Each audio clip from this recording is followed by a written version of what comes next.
अकीदे के हवाले से जो वक्त की ज़रूरत है वो हदीस पेश करूंगा जिसको हज़रत इमाम जलालुद्दीन सयूती ने बयान किया अल जामिउ सगीर हदीस की किताब में, और इमाम अजलूनी ने कश्फुल खिफा में बयान फरमाया। आका अलैहिस्सलाम ने इरशाद फरमाया अद्दिबू औलादकुम बिसलासी खिसालिन, अपनी औलाद की तरबियत 3 चीजों पर करो। कितनी चीजों पर बोलिए? औलाद की तरबियत कितनी चीजों पर बोलिए?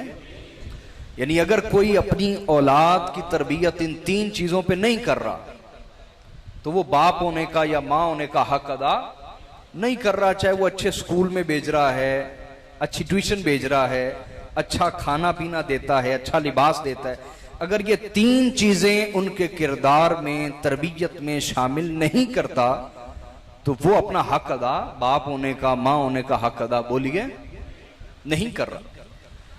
तो ये आपके लिए भी लाजिम है और आपके जो माँ बाप है उनके लिए भी लाजिम है। जो गुफ्तगू आज की ये सुननी जरूरी है। हुजूर अलैहिस्सलाम ने फरमाया पहली चीज जो अपनी औलादों में पैदा करनी है तुम्हें, वो क्या? फरमाया हुब्बा रसूलिकुम, अपनी औलादों की तरबियत में पहली चीज जो शामिल करो वो अपने रसूल की मोहब्बत है। अपने रसूल की बोलिए, मोहब्बत रसूल को उनकी तरबियत का हिस्सा बना दो, उनके किरदार का हिस्सा बना दो, उनकी शख्सियत का हिस्सा बना दो। मोहब्बत कब होती है किसी को किसी से? या तो उसको देखता हो कि उसका हुस्न जमाल बड़ा आला है, या अगर देख नहीं सकता तो उसकी तारीफ सुनता रहे, उसकी खसूसियात सुनता रहे, उसकी खूबियां सुनता रहे, उसके खसाइल सुनता रहे, उसके शमाइल सुनता रहे, उसके महामिद सुनता रहे, उसकी तारीफ सुनता रहे, महासिन सुनता रहे, उसकी खूबियां, हुस्न जमाल, हुस्न जितना सुनता जाएगा, खसाइल शमाइल महामिद महासिन जितने सुनेगा उतनी ज्यादा मोहब्बत पैदा होना शुरू हो जाएगी। तो आका ने फरमाया अपनी औलाद को मेरी हम्द सुनाओ, मेरी शान सुनाओ, मेरी अजमत सुनाओ, मेरे महामिद सुनाओ, मेरे महासिन सुनाओ, मेरे खसाइल खूबियां खसाइल सुनाओ, शमाइल सुनाओ, तबीयत के अंदर जो नफासत थी वो सुनाओ, जो अल्लाह ने हुजूर अलैहिस्सलाम को शान दी है, अजमत दी है, शौकत दी है, मर्तबत दी है, मकानत दी है, दराजात में बुलंदी दी है, वो सुनाओ। जितना सुनाओगे उतना उन्हें मुझसे मोहब्बत होती चली जाएगी,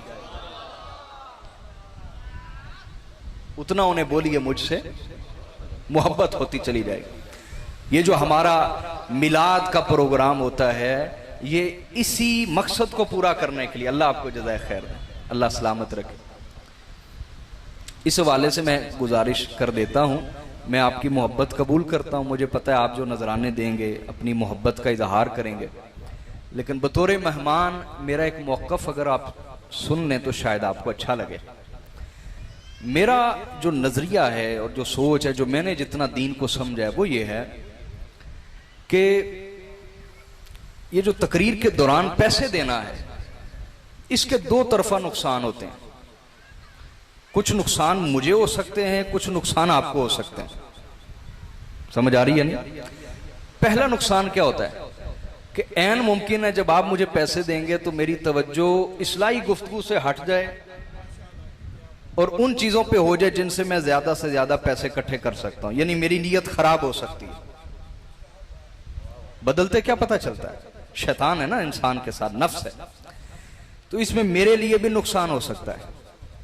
इसलिए मैं कोशिश करता हूं कि मैं बचूं, मेरी नीयत जो मैं अल्लाह के लिए रख के आया वो उसी पर कायम रहूं गुफ्तगू के दौरान, उससे हटूं ना, दाएं बाएं ना हो, लालच पैदा ना हो तबीयत में।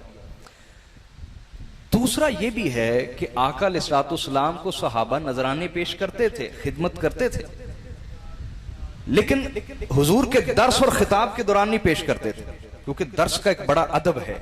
उस टाइम कुरान सुनाया जा रहा है ना, हदीस सुनाई जा रही है, तो उस अदब का लिहाज रखना ये बहुत ज्यादा जरूरी है। तीसरी चीज, तोहफा कबूल करना सुन्नत है। तोहफा कबूल करना बोलिए सुन्नत है, नजराना कबूल करना, इसका इनकार नहीं है। लेकिन हमारे दीन ने यह सिखाया है कि जब किसी की शख्सी खिदमत करें, इनफरादी इंडिविजुअली, या एक बंदे की खिदमत कर रहे हैं या एक घराने की खिदमत कर रहे हैं, तो फिर इस अंदाज से दें कि दाएं हाथ से दें तो बाएं को खबर ना हो। और अगर इज्तिमाई काम कर रहे हो तो फिर एलानिया देना चाहिए ताकि लोगों को तरगीब मिले इज्तिमाई काम। हाँ, अलबत्ता जो नात खां हैं उन पर पैसे फेंकना जायज है, वो सुन्नत से साबित है। हजरत काब बिन ज़ुहैर जब हुजूर के पास आए कि हुजूर मैं आपका कसीदा लिख के लाया हूं, हुजूर ने फरमाया सुनाओ। जब सुनाया, जब वो शेर पे पहुंचे ना, इन्न रसूल ला नूरुन युस्तदाउ बिही मुहन्नदुम मिन सुयूफिल्लाहि मसलूल, जब ये शेर पड़ा तो हुजूर के जो कंधों पर कमली मुबारक थी, चादर थी, हुजूर ने यूं फेंकी, फरमाया दिल खुश कर दिया, जाओ तुझे तोहफे में देता हूं। तो उनके लिए वो जायज अमल है, सुन्नत है, नात खां पे फेंकने चाहिए। अल्लाह आपकी मोहब्बत कबूल फरमाए। तो मेरी तरफ तवज्जो करें जो मैं बात समझा रहा हूं। तो मोहब्बत रसूल अपनी औलादों में पैदा करना यह हमारी जिम्मेदारी है। बोलिए हमारी। दूसरी चीज जो आका ने फरमाई, तवज्जो है आखिर तक, दूसरी हुजूर ने इरशाद फरमाया व हुब्बा औलादी रसूलिकुम, अपनी औलादों की तरबियत अपने रसूल की औलाद की मोहब्बत की बुनियाद पर करो। औलाद रसूल, आले रसूल की मोहब्बत ये उनकी तरबियत में पैदा करो, ये उनके किरदार में पैदा करो, ये उनकी शख्सियत में पैदा करो। उन्हें सिखाओ बचपन से, ये लोरियां दो कि ये सैयद हैं, ये रसूलुल्लाह का खानदान है, ये हमारे नबी का घराना है, इनसे हमारा रिश्ता क्या होना चाहिए, इनके हकूक हमें कभी पमाल नहीं करने चाहिए। तो आका ने फरमाया अपनी औलादों को बचपन से ये लोरियां दे दे के तरबियत दो कि उन्हें मेरी औलाद से मोहब्बत हो जाए, मेरी अहले बैत से, बोलिए ना, मोहब्बत हो जाए, मेरे अहले बैत से उन्हें मोहब्बत हो जाए। हाजरीन, इस वक्त मौजूदा जो सूरत हाल पाकिस्तान में बनी है, ये किसी से ढकी छुपी नहीं है कि वो तबका जो एक अदब के हवाले से जाना जाता था कभी, कि ये बड़ा अदब वाला तबका है, जो सरकार की मदीने की गलियों का अदब बयान करने वाला तबका था, जो हुजूर के गली कूचों के कांटों और वहां के कुत्तों तक का अदब बयान करने वाला तबका था। उस तबके से आज ऐसी आवाजें सुनाई दे रही हैं और ऐसी गुफ्तगू सुनाई दे रही है और ऐसा हिक़्द और हसद दिखाई दे रहा है जो आले रसूल और रसूलुल्लाह की औलाद के लिए एक दुश्मनी की अलामत बन चुका। जो मैं कह रहा हूं किसी को समझ आ रही है या नहीं आ रही? ये बहुत अफसोसनाक सूरत हाल है, ये एक जिहाद है हर दौर में। इमाम अबू हनीफा इमाम आजम रहमतुल्लाह अलैह, आपने कूफे के मिंबर के ऊपर खुतबा दिया, फरमाया उम्मत गवाह रहना रसूलुल्लाह के खानदान यानी अहले बैत रसूल के साथ मोहब्बत की वजह से कितने ही हम में से लोग हैं जिनके घर गिरा दिए गए, कितने वो लोग हैं जिनकी गर्दनें कलम कर दी गई, कितनी वो माएं जो अपने बच्चों से दूर हो चुकी और कितने वो बच्चे जो यतीम हो चुके। लेकिन हमने हर तकलीफ को सहा है, दामने अहले बैत को कभी नहीं छोड़ा। अहले सुन्नत सदात के साथ बेअदबी करने वाले नहीं कहलाते, अहले सुन्नत सदात के साथ हिक़्द और हसद करने वाले नहीं कहलवाते। याद रखिए, मेरी बात समझ रही है नहीं? तमाम आइमा अहले सुन्नत की जिंदगी पढ़िए, मैं बतौर तमसील चंद बातें अर्ज कर दूं। हजरत इमाम अबू हनीफा रहमतुल्लाह अलैह इमाम आजम है, अहले सुन्नत में माने जाते हैं। इतने बड़े इमाम होने के बावजूद अहले बैत के 9 इमामों के आगे घुटने टेक के बैठे और उनसे फैज लिया 9 अहले बैत के इमामों से। और जब इमाम जाफर सादिक अलैहिस्सलाम की खिदमत में पहुंचे तो फरमाने लगे लौला सनतान लहलकन नुअमान, अगर मेरी जिंदगी में 2 साल ना होते जो मैंने इमाम जाफर सादिक से फैज लिया है तो अबू हनीफा कब से हलाक हो चुका होता।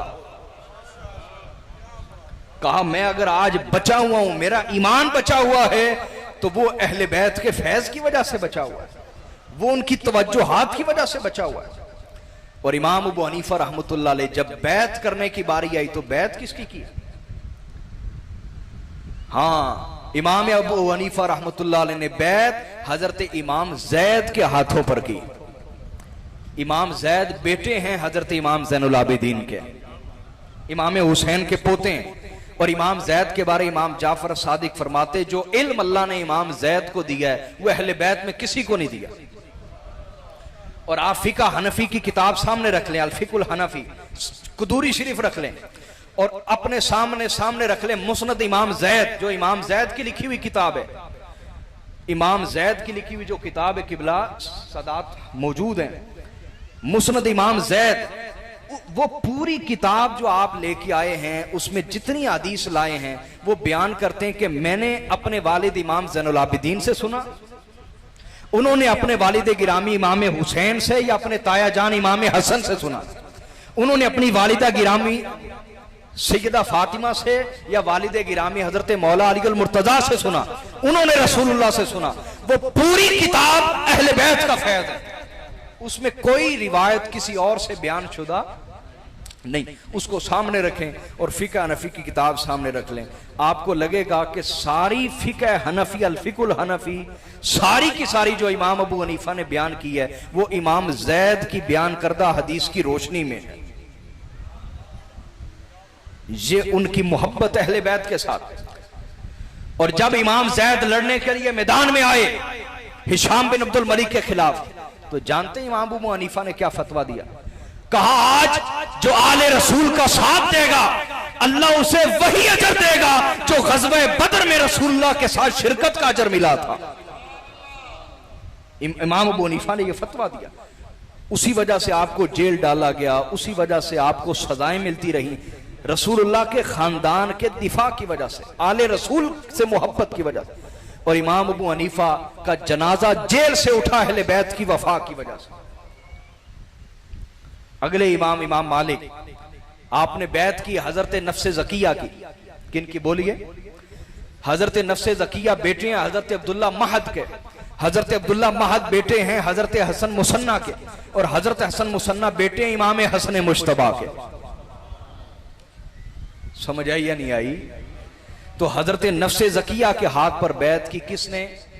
इमाम मालिक ने। किसने? बोले ना, बोले इमाम मालिक के हाथ पर बैत की।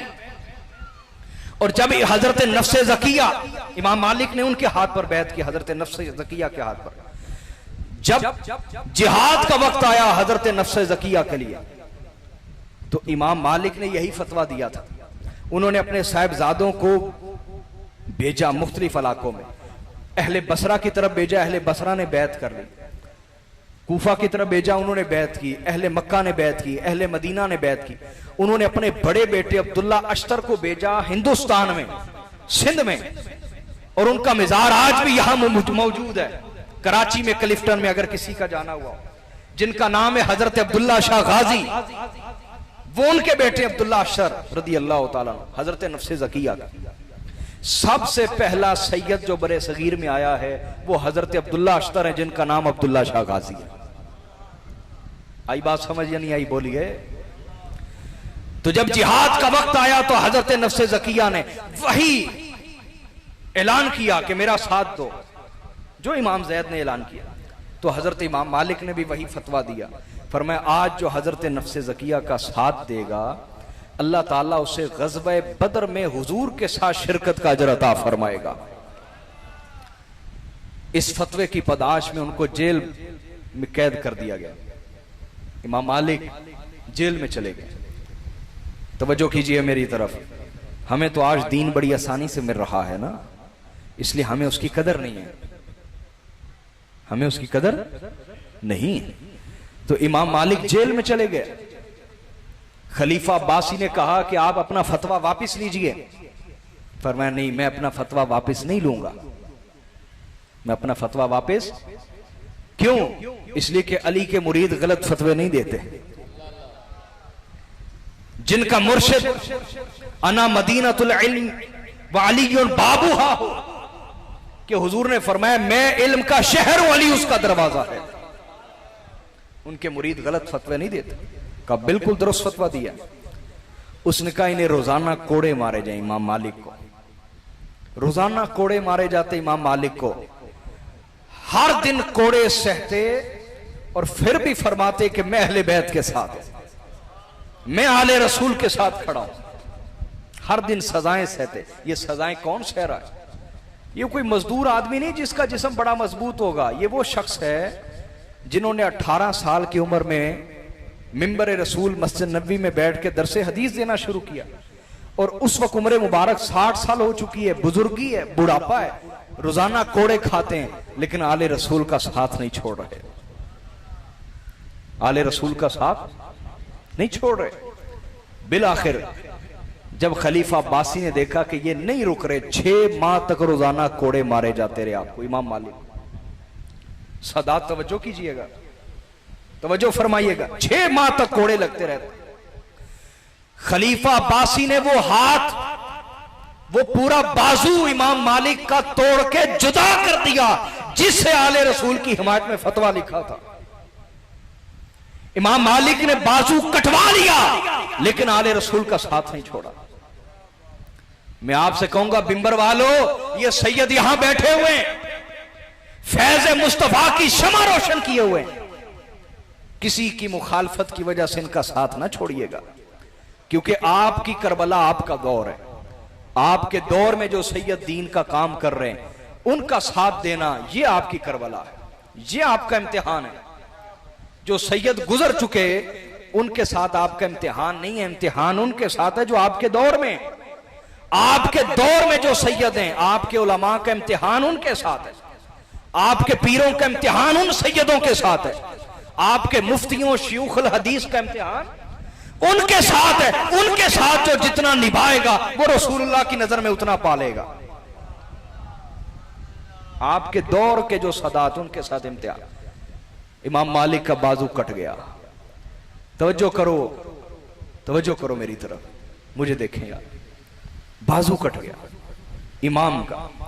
यहां बस नहीं हुई, जब आपने फिर भी हिमायत न छोड़ी, क्योंकि आपका फतवा मामूली फतवा नहीं था, इमाम मालिक का बहुत मजबूत फतवा था, दुनिया अमल करती थी आपके फतवे पर, तो खलीफा अब्बासी ने हुक्म दिया कि माज़ल्ला आप की दाढ़ी मुबारक मूंड दी जाए। इमाम मालिक की आपकी दाढ़ी मूंड दी जाए, आपका सर भी मूंड दिया जाए, और चेहरा काला करके गधे पे बिठा के पूरे मदीने की सैर कराई जाए, और ऐलान करवाया जाए जो बंदा भी आले रसूल की हिमायत करेगा उसका यह अंजाम होगा। सुनो, तवज्जो करो मेरी तरफ। इमाम मालिक की दाढ़ी मूंड दी गई, सर मूंड दिया गया, चेहरा काला किया गया, गधे पे बिठाया गया। जब गली गली फिराया गया, आप जिस गली से गुजरते थे, तवज्जो, जिस गली से गुजरते थे, फरमाते थे लोगों, मन आराफनी फकद आराफनी, जो मुझे जानता है सो जानता है, वमन लम यारिफनी फअलैहि अन यारिफ अना मालिक इब्न अनस, जो मुझे नहीं जानता सो जान ले कि मैं मालिक बिन अनस हूं। मैं कल भी कहता था अली हक का इमाम है, मैं आज भी कहता हूं अली हक का इमाम है। नाराए तकबीर, नाराए रिसालत, नाराए हैदरी, हुसैनियत, हुसैनियत, हुसैनियत, अज़मत व शान अहले बैत, अज़मत व शान अहले बैत, पंजाब में 12 दी निशानी, पंजाब में 12 दी निशानी। माशाअल्लाह, माशाअल्लाह सैयद। सजाएं सही, लेकिन आले रसूल का साथ ने छोड़ा इमाम मालिक ने। उसके बाद तकरीबन 30 साल आप जिंदा रहे, 30 साल, 30 ईयर्स। तो फिर मस्जिद नबी जाते थे, लेकिन जमात से नमाज नहीं पढ़ते थे। जमात से नमाज, तो लोग आपसे कहते थे इमाम आप जमात से नमाज नहीं पढ़ते। फरमाया जमात की क्या अहमियत है मुझे पता है, लेकिन जो दिलों में आले रसूल का बुग़्ज़ रखे उसकी अपनी नमाज नहीं होती, मेरी उसके पीछे क्या होनी है।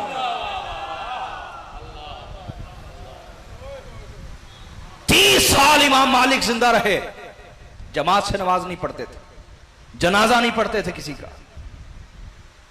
वो लोग अहले सुन्नत है, मेरा जुमला याद रखिएगा, जो सैयदों की खातिर और सैयदा फातिमा ज़हरा की औलाद की खातिर, उनकी खातिर जेलों में जाते थे।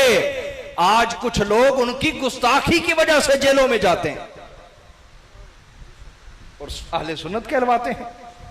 गौर कीजिए, वो सैयदों की हिमायत की वजह से जेलें सहते थे, आज कुछ लोग सैयदों की गुस्ताखी करके जेलों में जा रहे हैं। तो पहचानिए, अपनी करबला मत भूलिए। इमाम शाफई ने बैत की हजरत इमाम अली रजा के हाथ पर। इमाम अली रजा बेटे हैं इमाम मूसा काजिम के, वो बेटे हैं इमाम जाफर सादिक के, वो बेटे हैं इमाम मोहम्मद बाकिर के, वो बेटे हैं इमाम ज़ैनुल आबिदीन के। आई बात समझ या नहीं? तो ये तमाम अहले सुन्नत के आइमा की जिंदगी पढ़ें, वो सैयदों के साथ जुड़े हुए थे, अपने अपने दौर के सादात के साथ जुड़े हुए थे।